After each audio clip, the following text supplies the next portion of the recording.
কেমন আছো তোমৰা? আমি তো খুব ভালো আছি।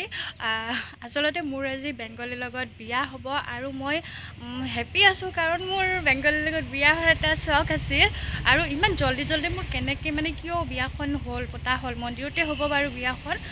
এতিয়া মই মেকআপ ল'বৰ কাৰণে ফ্ৰেণ্ড এজনীৰ ঘৰত যাব লাগিব বাৰু। মন্দিৰত বিয়া কেনেকৈ কি ধৰণে হ'ব ইমান জলদি কিয় বিয়াখন পাতিবলগীয়া হ'ল আপোনালোকে প্লিজ মোৰ ভিডিঅ'টো স্কিপ নকৰাকৈ চাই থাকিব। তো এতিয়া আমি ৰেডি হৈ গ'লোঁ আৰু মোক আজি ইমান এটা ধুনীয়া ব্ৰাইডেল লুক দিয়া এয়া হৈছে ৰিঞ্জুমণি।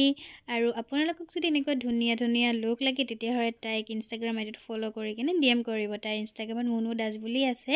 লগতে মোক আজি কেনেকুৱা লাগিছে কমেণ্ট কৰি জনাব আৰু মোৰ দৰাজন যদি চাব বিচাৰে তেতিয়াহ'লে আপোনালোকে ভিডিঅ'টো স্কিপ নকৰাকৈ চাই থাকিব। তো গাইজ এতিয়া মানে আমি আহিলোঁ ইয়া নন্দীশ্বৰ মন্দিৰলৈকে আৰু একচুৱেলি আজি মোৰ কোনো বিয়া নাছিল, এইটো আচলতে আপোনালোকক প্ৰেংকহে কৰিলোঁ। আৰু আজি মোৰ এটা ফটোশ্বুট আছিলে আৰু ফটোশ্বুটটো কৰি আছে এইফালে আমাৰ দাদা এইফালে হাই কৰি দিব। আৰু সেইফালে আছে টিকলি, তাইও ফটো উঠি আছে পূৰা। আৰু এতিয়া ফটোশ্বুটটো কৰিলোঁ আৰু গাইজ নপৰিলে হ'ল আৰু ক'ত যে উঠিছোঁ একদম ফটো উঠিবৰ কাৰণে, মানে এইখিনিতে এটা ভাল লোকেশ্যন সেইকাৰণে ইয়াতে আহিলোঁ। আজিৰ মানে ফটোশ্বুটটো হৈ গ'ল আৰু ইয়াতে যাব ওলালে। তো আজি ভিডিঅ'টো ইয়াতে সমাপ্ত কৰোঁ বুলি ভাবিছোঁ। যদি ভাল পালে এটা লাইক কৰিব, কমেণ্ট কৰিব, শ্বেয়াৰ কৰিব আৰু মোৰ চেনেলত ছাবস্ক্ৰাইব কৰি বেলেগ মই না এইফালে বাই।